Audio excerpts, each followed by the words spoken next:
Thank you so much for tuning in to Living in the Brandywine Valley.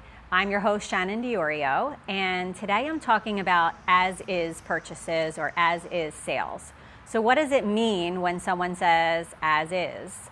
And how does that impact you? Is it a pro or a con? Should you list your house as-is? Should you purchase an as-is property?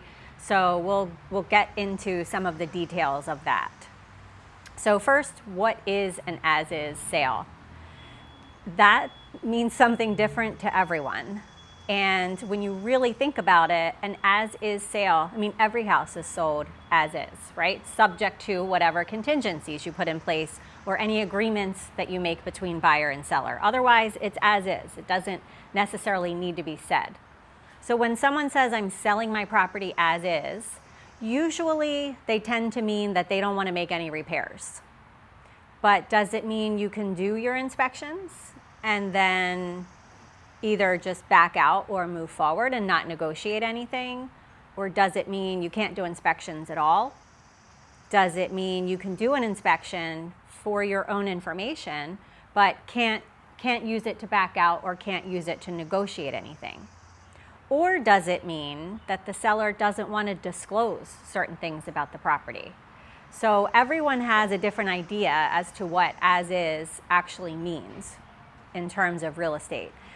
I have had some sellers say to me, I want to sell the property as is.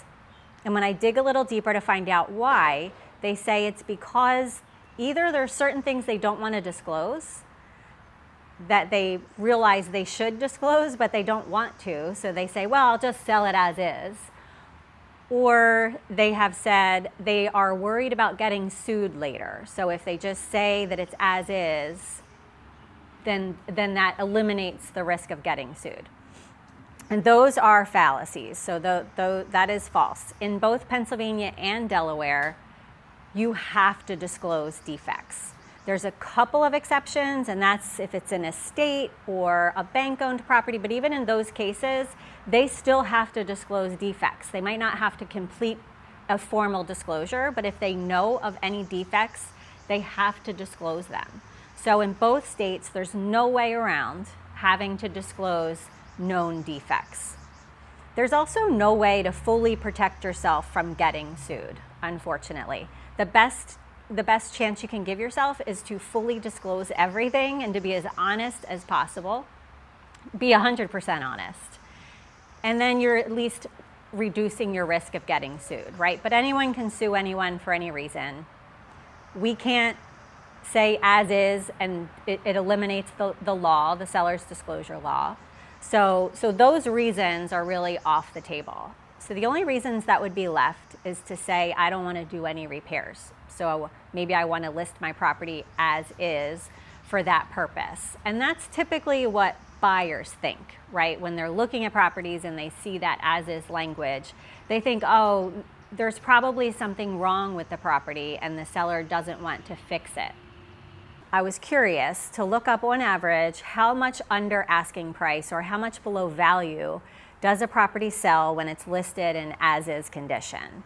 And that's really hard. That's a really hard statistic to come across. So I found some averages online that might be 10 to 20% below value if it's listed in as-is condition.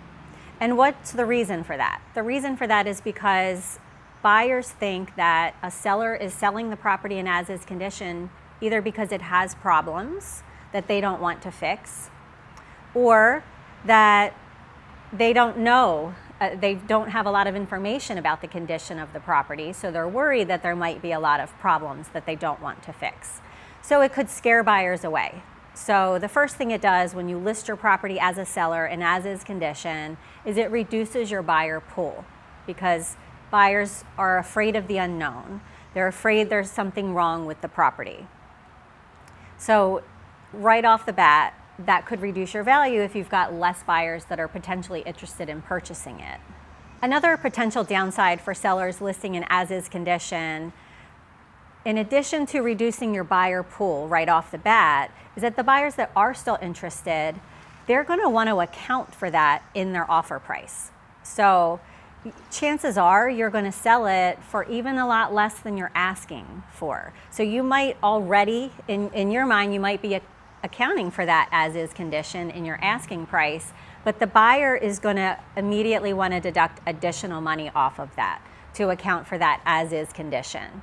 Now there's always exceptions. If it's in a really hot area with really low inventory, you may still get buyers fighting over it. However, in general, you're going to sell it for less than the value just by putting those words as is condition on the listing. So it's just something to be aware of when you're listing a property. Now, when you're on the buyer side and you're looking at properties that are in as is condition, I would caution you about just automatically wanting to eliminate that property from your search, because it could be a way to get a good deal on a property.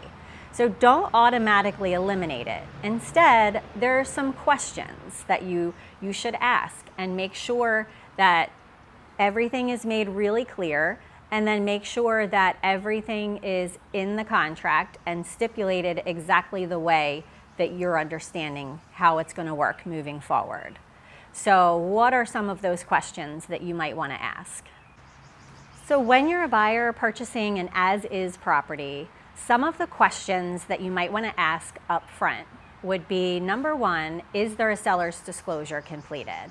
And aside from a couple of exceptions, there should always be a seller's disclosure completed that you get to review prior to making an offer. So the second question I would ask is the seller open to allowing you to do a home inspection? And if they're open to the inspection, are they open to having it elected as a contingency?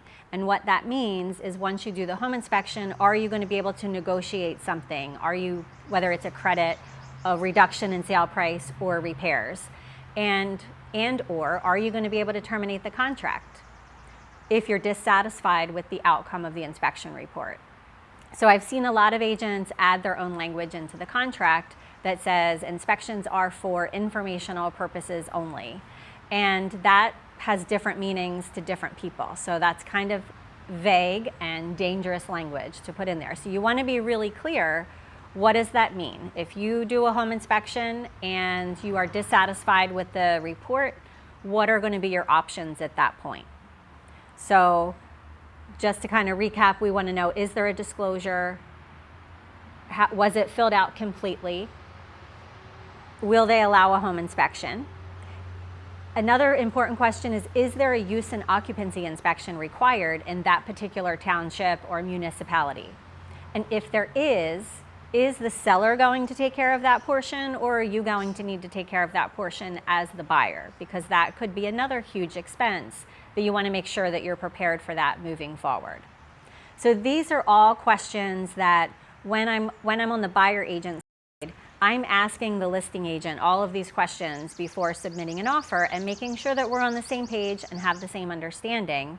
And then the next step is to make sure we get all of those stipulated in the contract, right? So we make sure everyone is on the same page. We don't want to create any unintended consequences. We don't want to put a buyer into a position where they're being forced to move forward on a property that needs extensive repairs or more than they bargained for. And we don't want to put a seller in a position to where they thought that they were locked in when actually the buyer has an opportunity to terminate, right? So we want to make sure we get all of these things straight right from the get-go. So just to kind of recap on the buyer side and the seller side, buyers ask questions up front. Do your homework up front, review everything thoroughly, and make sure everything is spelled out in the contract accurately. On the seller side, consider not listing it as is, right? First, to eliminate reducing your buyer pool and potentially scaring buyers away. But if you truly want to sell it in as-is condition, just understand that you still have to fully disclose any and all known defects, and really spell out what your intentions are. Really make sure that you get those intentions straight right from the get-go, so that at least buyers understand going in and they don't have that fear of the unknown, right? They can make a more informed decision moving forward. So again, it's just another reason to make sure that you're working with an agent that understands the ins and outs, understands how to avoid these pitfalls of getting into some unintended consequences or creating a situation that might create a legal situation for someone down the road.